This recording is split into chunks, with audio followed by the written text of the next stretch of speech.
cảm thấy thật vui và nhiều hạnh phúc đồng hành với quý vị đến với kênh Bậu Kể Chuyện Ma hôm nay.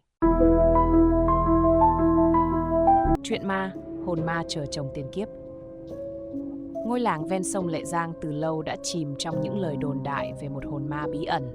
Người ta bảo, cứ mỗi đêm trăng tròn, một người phụ nữ mặc áo dài trắng lại xuất hiện bên bờ sông, đôi mắt trống rỗng hướng về phía xa xăm. Ai đi ngang qua mà nhìn vào mắt cô ta sẽ gặp tai họa khủng khiếp. Huy, một sinh viên đam mê khám phá chuyện tâm linh, cùng nhóm bạn của mình tìm đến làng để điều tra. Họ nghe kể về nàng Liên, một cô gái tuyệt sắc sống cách đây 100 năm.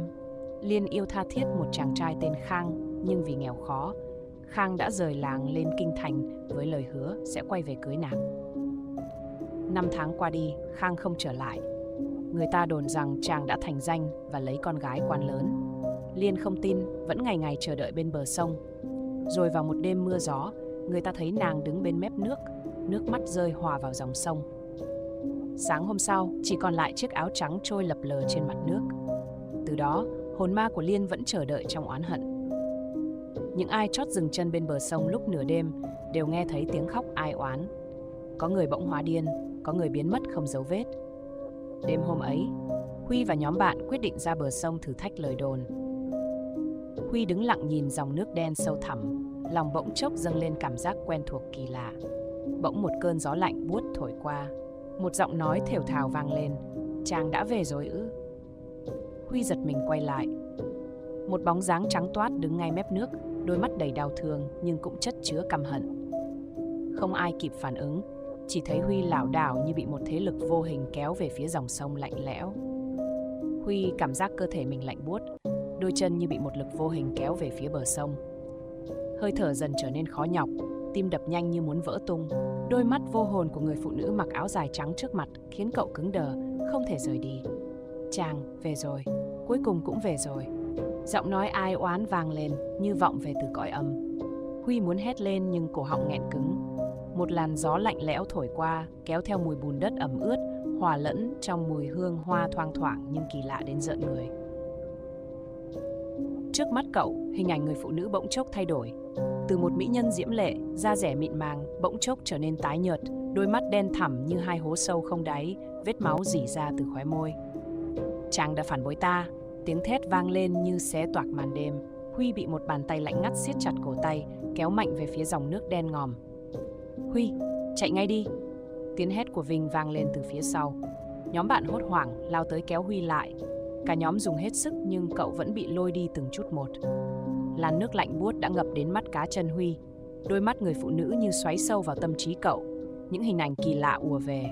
Một cây cầu gỗ, một cô gái mặc áo dài trắng ngồi bên bờ sông, gió thổi bay mái tóc đen dài. Cô gái đó quay mặt lại, chính là gương mặt của hồn ma trước mặt cậu. Huy chợt thấy mình không còn là chính mình nữa. Trong đầu cậu vang lên tiếng khóc nghẹn ngào của cô gái. "Chàng đã quên ta thật rồi sao? Chúng ta đã thề nguyền bên nhau trọn đời." Một cơn đau dữ dội ập đến. Huy ngã quỵ xuống, đầu óc quay cuồng. Những ký ức xa lạ như bị ai đó ép buộc tràn vào tâm trí. Hình ảnh một người đàn ông rất giống cậu nhưng mang trang phục cổ xưa, bước đi trong cơn mưa, bỏ lại người con gái sau lưng. Cậu muốn hét lên, nhưng ngay lúc đó, một bàn tay mạnh mẽ kéo cậu trở lại. "Làm ơn tỉnh lại đi, Huy." Giọng của Vinh vang lên. Ngay khoảnh khắc đó, một tiếng gào thét ghê rợn xé nát không gian. Hồn ma lao về phía họ với gương mặt méo mó đầy giận dữ. Tiếng thét thất thanh vang lên, chói tai đến mức cả nhóm cảm thấy màng nhĩ như bị xé rách. Hồn ma Liên lao thẳng về phía Huy với tốc độ kinh hoàng, đôi mắt tràn ngập căm hận. Huy bị sốc mạnh, toàn thân tê dại, nhưng Vinh kịp thời kéo cậu lùi lại. Tuy nhiên, lực kéo từ hồn ma quá mạnh, cả hai bị quật ngã xuống đất. Một cơn gió lạnh buốt thổi qua, đèn pin trong tay họ vụt tắt. "Chàng phải trả giá. Chàng đã phản bội ta. Hãy theo ta xuống sông, cùng ta." Giọng nói của Liên vang vọng như từ cõi âm, kéo theo những tiếng thút thít đầy oán hận. Bất ngờ, Mai, cô gái trong nhóm, run rẩy rút ra một nhánh dâu tằm nhỏ mà cô đã mua từ một cụ bà trong làng lúc chiều. Người dân bảo rằng dâu tằm là khắc tinh của ma quỷ. Không suy nghĩ, Mai ném mạnh nhánh cây về phía hồn ma. "Lùi lại!" cô hét lên. Nhánh dâu tằm vừa chạm vào Liên, một tiếng gào rợn người vang lên.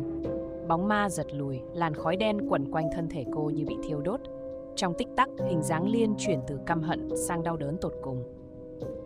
Đừng, ta không muốn biến mất, ta chỉ muốn chàng trở lại với ta. Lời nói nghẹn lại trong tiếng nức nở. Đôi mắt Liên ngập tràn bi thương, một giọt nước mắt đỏ như máu rơi xuống nền đất lạnh. Nhưng rồi, cơn oán hận lại bùng lên. Một trận cuồng phong bất ngờ nổi dậy, kéo theo tiếng gió rít kinh hoàng. Cả nhóm chao đảo, lá cây bay loạn xạ như có một thế lực hắc ám muốn xé nát mọi thứ. Linh, một thành viên khác trong nhóm, run rẩy mở điện thoại, cố gắng tra cứu những nghi thức trừ tà. Phải có cách nào đó, phải có cách giúp cô ấy siêu thoát, Linh lắp bắp. Huy lúc này cảm thấy nhức đầu dữ dội, những ký ức xa lạ lại ùa về. Cậu thấy chính mình trong một kiếp khác đã từng đứng bên bờ sông này, đã từng nắm chặt đôi tay Liên và hứa hẹn trọn đời. Nhưng rồi, chính cậu, hay đúng hơn là kiếp trước của cậu, đã phụ bạc nàng, bỏ đi mà không một lần ngoảnh lại. Cơn gió gào thét ngày càng dữ dội, cái lạnh thấm vào tận xương tủy.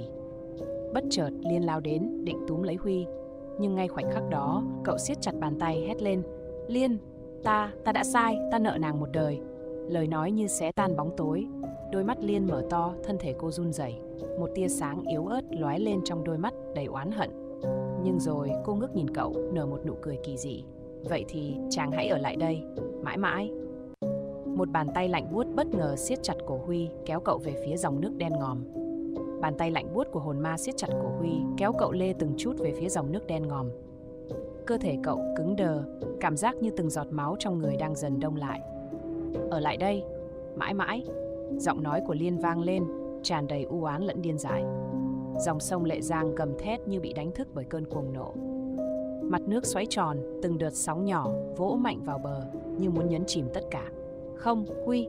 Vinh hét lên, lao đến chụp lấy tay cậu. Nhưng ngay khi chạm vào Huy, cả người Vinh lập tức bị hất văng ra xa, như có một thế lực vô hình. Mai run rẩy, rút ra thêm một nhánh dâu tằm khác, nhưng lần này Liên đã không còn né tránh.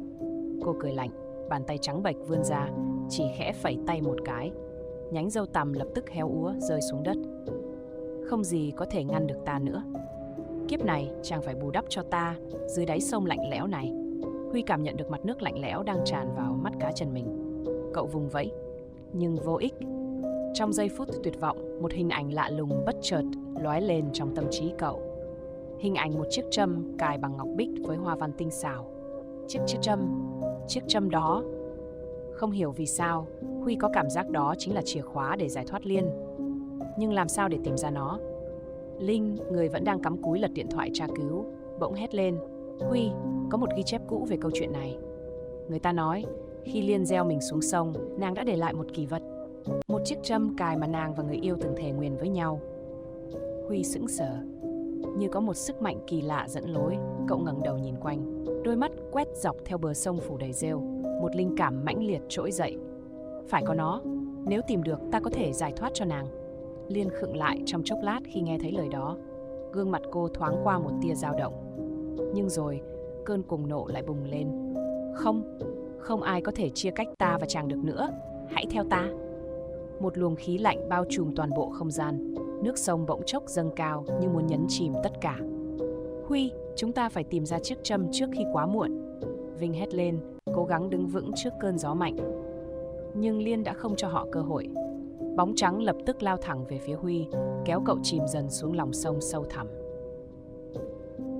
Nước lạnh buốt bao trùm lấy Huy. Cậu vùng vẫy, nhưng bàn tay ma quái của Liên siết chặt lấy cổ tay cậu, kéo cậu chìm dần xuống. Ánh trăng trên mặt nước ngày càng xa dần, thay vào đó là một bóng tối vô tận và những âm thanh kỳ lạ vang vọng trong lòng sông. Chàng không thể trốn thoát. Chàng thuộc về ta. Liên thì thầm, giọng nói vang lên trong tâm trí Huy như một lời nguyền. Phía trên bờ, Vinh và Mai hoảng loạn. Họ chỉ thấy mặt nước gợn sóng dữ dội nhưng không thấy bóng dáng Huy đâu. Không ổn rồi, nếu chúng ta không tìm ra chiếc trâm, Huy sẽ chết mất. Linh hét lên, tay run run lật từng trang tài liệu trên điện thoại. Bất chợt, Mai nhớ lại một điều, cụ bà ở làng. Lúc chiều bà ấy có nói, chiếc trâm bị chôn vùi gần gốc cây cổ thụ bên bờ sông. Không ai chần chừ, cả nhóm lập tức chạy đến chỗ gốc cây to lớn phủ đầy rêu xanh. Vinh dùng hết sức bới đất, từng lớp đất lạnh lẽo bong ra dưới móng tay. Dưới lòng sông, Huy cảm thấy hơi thở mình ngày càng yếu đi. Dưới đáy sông, cậu nhìn thấy vô số hình bóng mờ ảo, những linh hồn lang thang, những cánh tay gầy guộc vươn ra từ bóng tối. Huy kinh hãi khi nhận ra đây là những linh hồn đã từng bị Liên kéo xuống nước. Chết đi, ở lại đây, cùng ta. Liên siết chặt cổ Huy hơn, ánh mắt tràn đầy si mê lẫn thù hận. Nhưng ngay lúc đó, tìm thấy rồi. Trên bờ, Vinh kéo lên từ lòng đất một vật nhỏ phủ đầy bùn đất. Khi anh lau sạch nó, một chiếc châm ngọc bích hiện ra, tỏa ra ánh sáng xanh kỳ lạ. Linh không chần chừ, cô giơ cao chiếc châm lên và hét lớn. Liên, đây là kỷ vật của cô. Nếu thật sự yêu Huy, hãy buông tha cho cậu ấy và đi đầu thai. Tiếng hét vọng trong đêm. Dưới lòng sông, mắt Liên mở to. Chiếc châm trong tay Linh tỏa sáng rực rỡ, phản chiếu vào đôi mắt u buồn của cô. Cảnh tượng xưa cũ lại ùa về trong tâm trí nàng. Ngày nàng ôm chiếc châm này, đợi chờ một người suốt đời suốt kiếp, và ngày nàng gieo mình xuống nước trong tuyệt vọng. Ta chỉ muốn có lại tình yêu, ta không muốn đơn độc. Giọng nói của Liên run rẩy. Nhưng oán hận đã trói buộc nàng quá lâu. Bóng tối trong nàng không dễ dàng tan biến. Không, ta không chấp nhận. Hắn phải theo ta. Một luồng khí đen bùng lên, Liên gào thét, kéo Huy xuống lần cuối. Nhưng chiếc châm trong tay Linh bỗng tỏa ra ánh sáng chói lóa. Những làn sóng năng lượng mạnh mẽ tỏa ra khắp không gian. Liên hét lên, cơ thể nàng bắt đầu tan biến thành những làn khói trắng mỏng manh. Đôi mắt oán hận dần trở nên dịu dàng hơn, như thể cuối cùng nàng cũng đã nhớ ra. Chàng, sống thật tốt nhé. Và rồi, nàng biến mất. Huy bất ngờ được một lực đẩy mạnh mẽ kéo lên khỏi mặt nước. Cậu hớp lấy từng ngụm không khí, ho sặc sụa. Vinh và Mai vội vàng kéo cậu vào bờ. Trời bắt đầu hửng sáng. Gió sông trở nên nhẹ nhàng, như chưa từng có chuyện gì xảy ra.